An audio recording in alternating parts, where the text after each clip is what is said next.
Well, had a good day yesterday. Just reviewing the tape with the guys and just going over the good, the bad, and the ugly, as you do every Sunday. And there's always good and bad and ugly.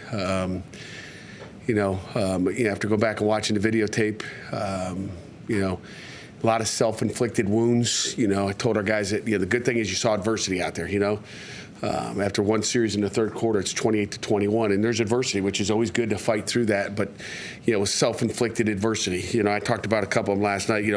The momentum changes of games. The Desmond Reed punt return for a touchdown was a big momentum change for us. It's like, okay, we're going to knock them out. But then we let them come back in the game because of what we do. I mean, examples, the muff punt return that goes for a touchdown, give them momentum. An interception, big return. But again, our defense gets the momentum back by stopping them and getting their own interception. Third one is, we go 3-and-out defensively. We jump over a shield of some sort, which, the guy kind of chopped us, so it's a little bit of an odd play, and you can't chop on, you can't block below the waist either on special teams. But either way, it's a momentum changer. All of a sudden, defense is back out there, sudden change again. So things like that we did to ourselves. Opening kickoff. I think when you look at just winning the field position, they started off having the ball at their worst field position was the -25. Our worst was the -5 in the -10. So we had 95 and 90 yards to go. So just explaining all that stuff to our guys last night. But great meeting. A win is a win is a win. We'll make corrections. They're very coachable guys, and I like where they are attitude-wise right now. And we'll move on to a good Cincinnati football team. I mean, Scott Satterfield's been there for his second year. We faced him when he was at Louisville. He's a heck of a coach. He's probably the play caller on offense. I think he does an outstanding job, as good as anybody's going to do, of mixing up personnels and different formations and motions. Heavy motion team as well. So we'll work again a lot on motions and what we're going to see there. You got a transfer quarterback from Indiana that's Sorbsby, Brendan, who's a good football player. Got Kiner in the backfield. Xavier Henderson, receiver. Royer, transfer tight end from Ohio State, who's a dude. I think number 11. You'll see him if you watch any tape. They got skilled guys everywhere. They're talented. They're like an ACC football team playing in the Big 12. So it's a big ACC versus Big 12. That's a challenge this week. So I like that. Defensively, they're 3-4. They got a new coordinator. Defensively, but they're kind of an odd team, which would be the first time we've seen the odd look. So it'll be interesting, game plan wise, what we do, and as we prepare and block something different. So obviously the Corley kid on defense, Corleone, he's an outstanding football player. He was out, you guys know, during the summer, but I expect Dante to be back. I think he'll be back for us. I think it's been plenty of time talking to people. Expect him to be back. He's the dude up front. They got some other great players up front. Eric Phillips, a big defensive end, number 97, is a great player. Bartlett at linebacker stands out to me. Their middle linebacker gets things rolling. And in the back end, they got skilled guys to cover you up. So, questions. Your new depth chart has Eli Holtzman as the lone starting quarterback. Is that race now solidified and Eli's the guy moving forward? Right now he is. I mean, that's kind of what that's what we looked at. I mean, you look at the tape and, he just made really good decisions. He's calm. It's his first start. You never knew what was going to happen. But, Eli was impressive on game tape. What can you say about Nate and how he's handled that situation? Of course, he was QB1 in spring, start summer camp. That's got to be tough for a young man to take. Yeah, Nate, Nate's he's a pro, in my opinion. He's as great a kid as you're going to be around. He knows it's a long season. We all know it's a long season. If we get our quarterback hit like we did last week, Nate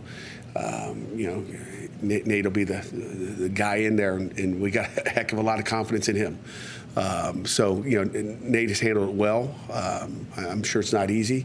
It's not easy making the decisions, not easy taking it, but he's a supporter, just like he was last week. I expect the same support this week of him, encouraging and coaching like he does. And is there something beyond the stats that really jumped out to you about Eli and his performance on Saturday?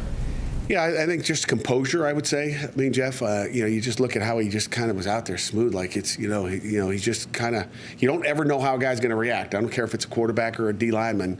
How are they going to react when the lights turn on? But he did, we like what we saw as far as just his composure on game day, how he carried himself, how he led the offense, how, there wasn't a bunch of, false starts and, mechanical issues as far as, just the operation. And it was a clean start. That's tough to do for a redshirt freshman. Sorry. Can Dez be a guy, a 20, 25 touch a game guy, or is he maybe as a change of pace back because, look, he's not the biggest dude in the world? Good question. That dude's as tough as a guy that I've seen around. Like, he's explosive. He's tough. I mean, but like anybody, you want to limit it. You don't want to do too much with them. We'll talk this afternoon in our staff meeting just about reps on special teams. How many plays did we have? This guy get on offense plus special teams equals what? Just to see what he's doing and what we got to get to. But as you guys know, running back position can be by committee, but he's a special guy back there, and he can handle it. He does not seem afraid of anything. I don't know if I know you were in Paris for a while, but during fall camp, that dude is as tough a guy as I've seen at tailback here. Okay, Izzy Bandicana was there the other day. And, Izzy, was an okay pass protector. As big as 210 pounds when he's here. He looks 220 now. Desmond is like, he will stone you in the hole, and it's like, whoa, like what? Like I don't know where he gets it. He's good in that. I mean, he's tough. Did that cause issues with you when he first came here, given his stature and everything? Yeah, I mean, when you look at him, I'm like, well, how many carries can we get him? We got to protect him. Get out of bounds, do all those things. Like he doesn't turn it. He's not turning that down. What are the issues with the Sanders? A little bit of everything. Some miscommunication. I think one of them was a bad call. We missed a couple things, but just little stuff that we can clean up. Nothing that I'm like, oh my gosh, what are we doing? No. Branson's kick slide was not good at. We don't know where it came from. Haven't seen it before, but he came out with a a new style of pass protection. But it's easy to get cleaned up. How do you feel about the depth of running back? Desmond and Derek are also very good. Yeah, and Daniel Carter's a good football player too. We hope to get Joel's back here soon, but and I think Che can run and hit the holes and do all the things that Dez can do. We got to work on his pass protection. What's wrong with Joel? I don't know.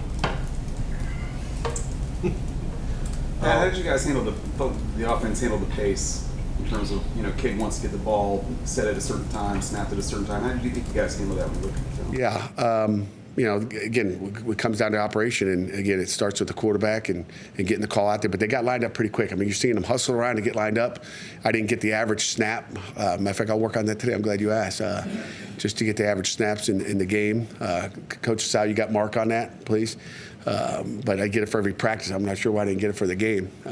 But they did a good job. I mean, it was one of those first time doing it. Like, how good can we be at it? How detailed can we be? And again, the tough part is you're trying to run it fast as an offense, and everybody's getting lined up quick. And and again, to Eli's credit and Nate's credit, those guys are getting lined up, and a lot of times, you got to make sure they're all lined up before you snap the ball. Someone's, getting their, making sure they're on or off the line of scrimmage, and we didn't have any of those, and we moved pretty quick. So I think that's only going to get better. You were obviously pleased there were no procedure penalties. Did that surprise you that there were none? Not really. I mean, we kind of, during camp. There was a little, 2 or 3 day window during camp that I'm like, what are we doing? We jumped off sides again. And then we turned the music up real loud and made crowd noise, and then there was none. It disappeared. I was like, so it's a matter of being locked in and focused, and you better pay attention. The noise is going. So, I don't know if that had anything to do with it, but that there was a little shift in camp when it got noisy out. And probably just you think it's easy and the cadence is easy, and all of a sudden you lose your focus.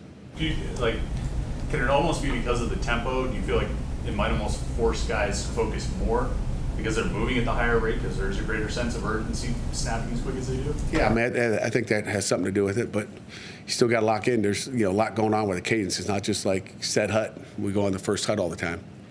Did you like the pace he had? I mean, it was no huddle pretty much all the time, but it seemed like kind of back and forth about how quick they were snapping. It seemed like sometimes a little bit more, like they slowed it down a little bit. Did you like Cade's feel for the pace? I loved it. I loved it. I mean, again, I think the toughest thing on a defense is when you do it all, like if you're all fast and you stay the fast, that's easy. It's when you're in and out of stuff and you're going fast and then slowing down. That to me, as a defensive guy, is the hardest thing to deal with, because your guys are up ready to go, and all of a sudden now you're sitting on the ball and you're not doing anything. Like, come on, let's go. You want to play because you went fast 2 plays in a row, and all of a sudden you slow it down. So, I think that's exactly the way we want it to be.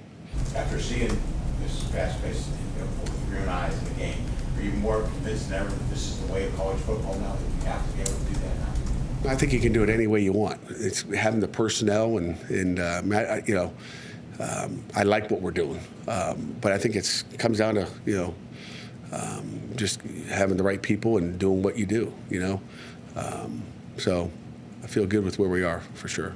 What do you think of Sincere Edwards' performance on Saturday? You guys heard me all camp talk about how physical that dude is. Like, I mean, if you watch the tape or you just had your eyes on number 90 out there, he's physical, he's aggressive. I thought he played really well for, again, another true freshman. You're talking about a guy, went to the prom in March and in April, and he's playing fast like he is. So it was pretty impressive. You guys gave a couple big pass plays on Saturday. Did you notice anything about those? Yeah, bad technique, fundamentals. Again, the one I'm not sure. You guys tell me if the second touchdown on PJ was complete or not.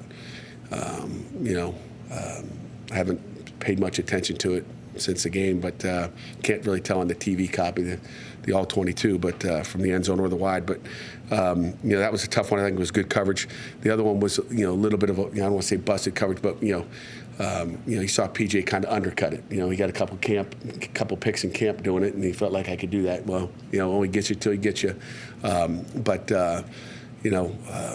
If he doesn't undercut it, we got a chance. And then we had some bad technique on another one that got called back. So those were the 3. I think there was 3 total big passes. And then we got a missed tackle by Donovan on one of them, and then McMillan misses it, and 15-yard gain turns into 41, which was the longest big pass of the day was missed tackles. It should have been an easy catch and tackle. Pat, when you're going from a team that's where Kent State is at, they're trying to rebuild their program, to Cincy, which is a little bit bigger time. When you're reviewing film on Sunday, do you let them feel good about 55 points, 500 yards, or do you maybe more emphasize, hey, look, we got to clean this stuff up because the next week this is not going to fly? Self-inflicted wounds. Cincinnati's a really, really good football team. If you guys recall, they were in the playoffs a couple years ago, so they've got talent. They do a great job recruiting. They're in a hotbed of football in Southwest Ohio. So they got talent. They got talent all over that roster, and they've obviously dipped into the portal.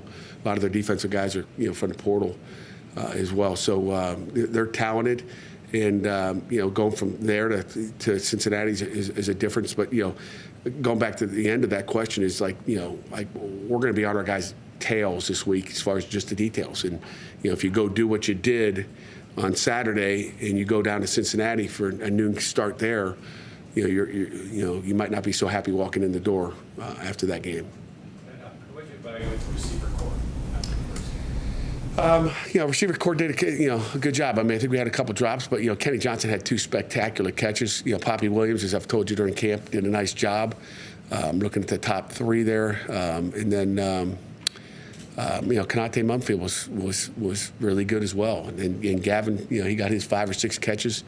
I thought he did a nice job. So overall, when you get opportunities, you got to make plays, and I think anybody that had an opportunity to catch a ball, did a pretty good job at it. Is that what you want to see? Getting that ball spread around, keeping the defenses a little bit off balance. Yeah, I mean, that's what you want. Again, if they're double covering somebody or doing something where we can't get the ball to that guy, the coverage always dictates. So. I know everybody likes to get Gavin the ball, and we got 2 this weekend. Will be a battle between 2 great tight ends as well in this game. But with the Royer kid and obviously Gavin, but you want to spread it around. But again, it's not like Eli or Nate drop back to pass and throw it to a guy they didn't want to throw it to because he's good. It's all based on coverage, and we're going to see a lot of drop 8 coverage this weekend too. After you evaluated with the film, how did you evaluate your defensive line, just the push they got up front, run and pass? I felt bad for that quarterback after the game. He took a beating. It was, our guys played hard up front. There was attack up front. There was penetration. They defensively, I liked the relentless play that we had. Could have been cleaner tacklers. That third quarter first series was the most annoying thing I've seen, and I'll take that responsibility and I'll make sure it doesn't happen this week in practice because we're going to have a third quarter ACC period this week. So, whether it didn't come out, whatever, it wasn't acceptable. That's another momentum change thing that we didn't get done. So, I was happy with the push we got up front, and we did a nice job. How did the new technology work out? Mr. Technology. I figured Jerry would ask the technology. The iPads are spectacular on the sideline. It's great to be able to see what the heck's going on. And the green dots were good. No problems there, no issues. What did you think about how Ryland and Rashad played at quarterback this past weekend? They played solid. There's some things they got to clean up for sure. And I know Coach Collins is focused and locked in to try to get them better. Again, first, I would say for Ryland for his first maybe real start. I don't think he started at all last year, so it's his first start. I think he did a good job. Rashad Battle, he may not never had a start before as well. So him, Taman, and those 3 guys, I think are going to get better and better every game with just the reps and the experience of going out there and seeing it live. It's different. Pat, do you have a policy? You guys have a policy on a punt return if the ball bounces, whether the guy should pick it up or not if it doesn't come right to him? Well, Des let one bounce and got it. To me, is it hot or not, right? If the thing's like, is it going? But I don't think Kanate really wanted to pick that thing up, but it was like, it's coming right to me. I'm going to take it, and I think he wanted to go make a play. Players want to go make plays, so I think that was one of those. And he apologized right after. It's like, and that's what you love about Kanate and a lot of our players on our team is. He's like, my bad. I'm a knucklehead. So, but it was one of those favorable bounces where he could have done something with it as long as you tuck it away and clean it up. So, but we got to be smarter around those balls and be careful.